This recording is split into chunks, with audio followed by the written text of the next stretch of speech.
አንድ ትንሽ ቀበሮ በመንደሩ ዙሪያ እየተጓዘ ነበር። ሆዱም እንደ ነጋሪ እየጮኸ ነበር። እጅግ ራበኝ አለ። የምበላው የት ነው? እዚህ ፈለገ፣ እዚያ ፈለገ፣ ሁሉም ቦታ ፈለገ። በድንገት ቆመ። ዋው አለ። አይኖቹ እየበሩ ከፍ ባለ ግድግዳ ላይ ትልቅ ጥሩ የበሰሉ ወይኖች ተንጠልጥለው ነበር። ትንሽ ኳሶች ይመስሉ ነበር።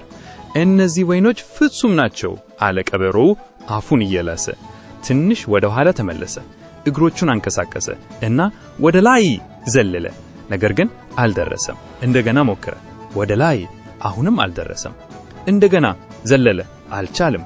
ደግሞና ደጋግሞ ዘለለ፣ ወደ ላይ እያለ። ግን ወይኖቹ በጣም ርቀው ነበር። በመጨረሻ ቀበሮው ተቀመጠ። ደከመና አለ እጆቹን እየጣጠፈ።